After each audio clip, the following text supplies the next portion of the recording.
Now let's the privatisation, निजीकरण को आप देखते हैं हम.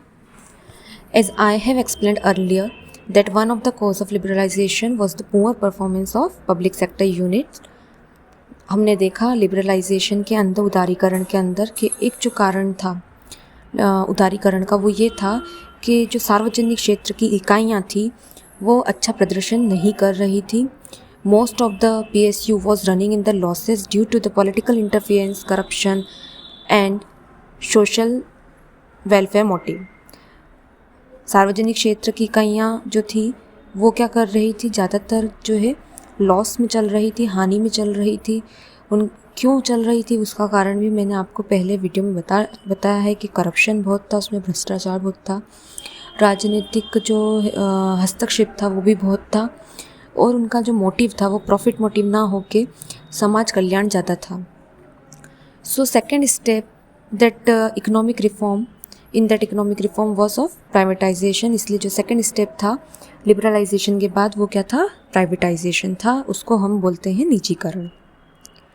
Now let's see the definition of the privatisation. निजीकरण की जो परिभाषा है अब हम उसको देखते हैं. Privatisation means transfer of ownership, management and control of public sector unit to the private sector units और प्राइवेट सेक्टर एंटरप्राइजेस. सार्वजनिक क्षेत्र की इकाइयों का स्वामित्व, प्रबंध और नियंत्रण किसको हस्तांतरित करना, निजी इकाइयों को, और या निजी क्षेत्र की इकाइयों को हस्तांतरित करना क्या कहलाता है, प्राइवेटाइजेशन और निजीकरण. तो जो सार्वजनिक क्षेत्र की जो इकाइयाँ थी उसको निजी क्षेत्र की इकाइयों में या तो पूरी तरह से बेच दिया जाता था या जो है पार्शली उसको क्या कर दिया जाता था, उसके ओनरशिप को ट्रांसफ़र कर दिया जाता था. So ownership of public sector unit are either completely transfer to the private sector और partially transfer to the private sector unit. In privatization, majority of the equity are sold to the private units और private individuals. जो majority थी equity की वो जो है private units को दे दी जाती थी पब्लिक सेक्टर यूनिट्स से. इसको हम जो है विनिवेश भी कहते हैं और डिसइन्वेस्टमेंट भी इसे कहा जाता है. So now why the privatisation needed, क्यों इसकी निजीकरण की आवश्यकता पड़ी, क्यों सरकार चाहती थी कि प्राइवेटाइजेशन हो after this liberalisation. So the reasons are, first to raise the funds so that the government can reduce the debt burden. आप सभी को पता था कि जो है कर्ज बहुत था इंडिया की गवर्नमेंट में, इंडिया की अर्थव्यवस्था पे बहुत कर्ज था. तो उस कर्ज को उतारने में जो था ये मदद करता, क्योंकि इससे सरकार को और ज़्यादा फंड्स मिल जाते by selling the public sector units to the private sector. Second that was that public sector unit was in loss. हम जानते हैं कि जो सार्वजनिक क्षेत्र की जो इकाइयाँ थी वो कैसी थी, हानि में चल रही थी. Most of the public sector units was running in the losses. सो यहाँ ज़रूरत थी कि ये जो लॉस है ये रिकवर हो और ये सारी यूनिट्स क्या हो, प्रॉफिट में जाए.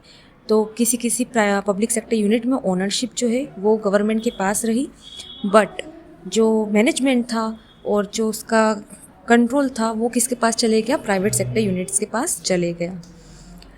Third is that to increase the efficiency increase करना चाहती थी गवर्नमेंट पब्लिक सेक्टर यूनिट्स की. इसलिए कहीं बहुत सी इकाइयों में ओनरशिप पब्लिक सेक्टर यूनिट में ही रही, but controlling and management was transfer to the private sector. Efficiency increase होने से क्या हुआ, इफ़िशियंसी इंक्रीज होने से प्रोडक्शन इंक्रीज हुआ, प्रॉफिट इंक्रीज हुआ. And how efficiency increase, because there was now profit motive for the private sector and there was less political interference. And because of this reason efficiency of the private sector unit increased a lot and the production and profit also increased. More profit, more production means more export. More export means more taxes and revenue for the government. So ultimately, privatization helped the government to improve the economic condition of our country. Now we will see the advantages of privatization. निजीकरण के हम लाभ देखेंगे. So the first advantage of privatization is increase in efficiency. निजीकरण में क्या हुआ है, कुशलता में वृद्धि हुई है. The reason is that there is no corruption and there is lack of political interference. जो राजनीतिक हस्तक्षेप था वो नहीं रहा, कर भ्रष्टाचार में कमी हो गई, इसके कारण जो कुशलता है उसमें वृद्धि होगी. That's why efficiency of the private sector increased. The second advantage of privatization is increase in competition. Competition प्रतिस्पर्धा में वृद्धि हुई क्योंकि जो टैक्स रेट है वो गवर्नमेंट ने कम कर दी थी. काफ़ी स्वतंत्रता जो है निजी सेक्टर को या निजी एंटरप्राइजेस को दे दी गई, निजी इकाइयों को दे दी गई. Now they can decide the quantity to be produced. Now they can decide the prices to be fixed. And because of that, more investor came and invested the capital in the private sector. And because of that, competition increased. Due to the increasing competition, one more advantage is that the standard of living has increased. Standard of living बढ़ गया, उच्च जीवन स्तर हो गया लोगों का, क्योंकि अब उनके पास अच्छी क्वालिटी के प्रोडक्ट रिजनेबल प्राइसेस में अवेलेबल होने लगे.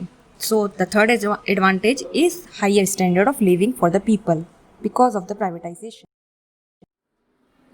प्राइवेटाइजेशन से एक और फ़ायदा जो हुआ वो ये कि जो कैपिटल फॉर्मेशन है वो बढ़ गया. प्राइवेट सेक्टर से लोगों के इन्वेस्टमेंट जो है इंक्रीज़ होने लगे, उसके कारण लोगों ने पैसा लगाना शुरू करा. अब जो पब्लिक सेक्टर यूनिट और सार्वजनिक क्षेत्र की जो इकाइयाँ थी, जहाँ पे कैपिटल की कमी हो रही थी, कर्जे में डूबती जा रही थी और लॉस में वो जा रही थी, वो चीज़ प्राइवेट सेक्टर में ख़त्म हो गई. निजीकरण का एक और जो लाभ हुआ वो था इकोनॉमिक प्रॉस्पेरिटी. हमारी अर्थव्यवस्था में जो हुई काफ़ी ग्रोथ हुई. कैसे हुई? क्योंकि जैसे प्राइवेट सेक्टर जो है वो उसका रोल बढ़ा, नई टेक्नोलॉजी हमारे देश में आना शुरू हो गई. बहुत से प्राइवेट इन्वेस्टर जो दूसरी कंट्रीज़ के थे वो भी इंडिया में इन्वेस्ट करने लगे. कैपिटल फॉर्मेशन इंक्रीज़ हुआ. जो नेचुरल रिसोर्सेज थे उनका यूज़ जो है लोगों के वेलफेयर के लिए होने लगा और कंज्यूमर गुड्स को जो है अच्छी क्वालिटी मिलने लगी. साथ में कम प्राइसेस में कंज्यूमर गुड्स अवेलेबल हो गए कंज्यूमर्स के लिए. So it increased the production and the goods are now available in good quality at reasonable prices. New technology came because of the foreign investor invested in India and the capital formation increased. All this leads to the economic prosperity. So we have seen in the previous video liberalization and privatization. Liberalization में government सबसे पहले अपने rules और regulations को कम करती है, अपने control को कम करती है फॉर द इंडस्ट्रियल डेवलपमेंट, ताकि इंडस्ट्रियल डेवलपमेंट हो सके और इकोनॉमिक ग्रोथ हो सके. वो अपने टैक्सेस को कम करती है और जो quantity to be produce, prices to be fixed, इन सब की जो लिबर्टी है वो जो है पर्टिकुलर इंडस्ट्रीज़ को देती है. प्राइवेटाइजेशन के अंदर पब्लिक सेक्टर यूनिट्स को जो है प्राइवेट सेक्टर यूनिट्स में बेच दिया गया, या तो पूरी तरह से उनकी ओनरशिप ट्रांसफ़र कर दी गई या ओनरशिप रख के management and control are transfer to the private sector units.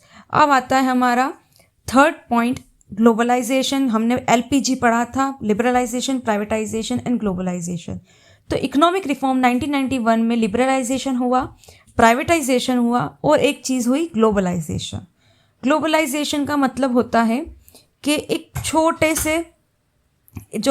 छोटा सा विलेज होता है, जिस तरीके से जहाँ पे लोग एक दूसरे को अच्छी तरह से जानते हैं, समझते हैं और उनका इंटरेक्शन अच्छा होता है, उसी तरह से ग्लोबलाइजेशन मतलब होता है कि दुनिया में जितनी भी कंट्रीज़ है उन दोनों के बीच, उन सारी कंट्रीज़ के बीच में क्या हो, एक अच्छा जो है ट्रेड हो, अच्छा जो है व्यापार हो, टेक्नोलॉजी ट्रांसफ़र हो, कल्चर ट्रांसफ़र हो और पीपल भी जो है वो भी मूवमेंट फ्रीली कर पाए.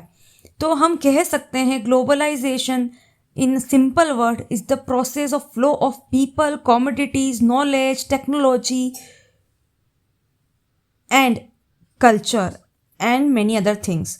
तो यहाँ पे फ्री फ्लो हो रहा है सभी चीज़ों का. मतलब अब एक तरह से जो कंट्रीज़ है, जो दुनिया में जितनी भी कंट्रीज़ है वो क्या हो चुकी है, एक दूसरे को अच्छी तरह से पहचानने लगी है, एक दूसरे के टेक्नोलॉजी का फ़ायदा उठाती है, कल्चर को समझती है आर्ट को समझती है, आइडियाज़ ट्रांसफ़र करती है, तो वो पूरी दुनिया की जितनी कंट्रीज़ है वो एक तरह से विलेज के रूप में आ चुकी है। एक छोटे से गांव जैसा, एक छोटे से गांव में सब एक दूसरे को बहुत अच्छी तरह से जानते हैं, अपनी चीज़ों को शेयर करते हैं। उसी तरह से अब कंट्रीज़ जो है बहुत अच्छे से एक दूसरे को समझने लगी है, चीज़ों को शेयर करने लगी है, चीज़ों को ट्रांसफ़र करने लगी है, और इसलिए उनको कहा गया है कि वो एक जो है ना गाँव के रूप में आ गई है। लेकिन क्योंकि वो ग्लोबल स्तर पे हैं, एक विश्व स्तर पे हैं, इसलिए उसको ग्लोबल विलेज में वो कन्वर्ट हो गई है। हम कह तो ये एक तरह से क्या हुआ, ग्लोबलाइजेशन के अंदर जो है जो ट्रेड हो गई वो पूरी फ्री हो गई। मतलब अब इसके अंदर गवर्नमेंट ने जितनी भी रेस्ट्रिक्शंस थी हटा दी, और कोई भी कंट्री अगर किसी भी कंट्री में जाके इन्वेस्ट करना चाहती है तो वो कर सकती है। सिमिलरली हमारी कंट्री अगर किसी और कंट्री में जाके इन्वेस्ट करना चाहती है तो वो इन्वेस्ट कर सकती है, बिजनेस स्टार्ट कर सकती है। सिमिलरली हमारा कोई आर्ट, अगर यहाँ पे हमारा कोई कला है जो कि दूसरे देशों में जिसकी सराहना होती है, तो हमारे यहाँ का आर्ट दूसरे देशों में जाके उसको उस आर्ट को जो है रिप्रेजेंट किया जा सकता है, उसका प्रतिनिधित्व किया जा सकता है। और दूसरी देशों की अगर कोई कला है तो वो हमारे देशों में भी उसकी क्या कर सकता है, उसको प्रेजेंट कर सकता है। लोग फ्रीली आजकल ज़्यादा फॉर्मेलिटीज़ नहीं करनी पड़ती। आप वीज़ा ले लीजिए, पासपोर्ट बना लीजिए और आप किसी भी कंट्री में जा सकते हैं। आप बिज़नेस वीज़ा ले लेंगे, आप बिज़नेस करने जा सकते हैं। अगर आप हॉलीडे वीज़ा, टूरिज़्म जो हॉलीडे वीज़ा वो लेंगे, आप किसी भी कंट्री में हॉलीडे पे आप घूमने फिरने जा सकते हैं। तो अब जो है कोई रेस्ट्रिक्शन नहीं रहा कि लोग नहीं आ सकते या लोग यहाँ पढ़ाई नहीं कर सकते, इस देश में नहीं पढ़ सकते, इस देश में घूमने नहीं आ सकते, ये कोई रेस्ट्रिक्शन नहीं रहा। पूरे वर्ल्ड में जितनी कंट्रीज़ है अब वो जो है आपस में घुल मिल गई है। आप वहाँ चाहे तो ट्रेड करिए, बिजनेस करिए, घूमने जाइए, वहाँ के आर्ट को समझिए, अपने आर्ट को दिखाइए, अपने आइडियाज़ को ट्रांसफ़र कीजिए, वहाँ के आइडियाज़ को ले लीजिए, टेक्नोलॉजी को वहाँ की अपनाइए, यहाँ की टेक्नोलॉजी को ट्रांसफ़र कीजिए। तो यहाँ पे इसलिए कहा गया है कि ये एक इंटीग्रेशन है इकोनॉमी का, जहाँ पे सभी जितने भी इकोनॉमिक बाउंड्री है उनको खोल दिया जाता है। कोई भी देश किसी भी देश में जाके व्यापार कर सकता है या उसके कल्चर को समझ सकता है, वहाँ के आर्ट को एंजॉय कर सकता है। Now I am sending you a PDF that has advantages of globalization and characteristic of globalization. मैंने आपको मीनिंग तो बता दिया है। Now it will be easy for you to understand that advantages. ठीक है, आप जो है वैश्वीकरण के लाभों को समझ सकते हैं। हम मीनिंग बहुत अच्छे से समझ चुके हैं और वेरी इजी है, तो आपको एक बार इसको रीड करना है।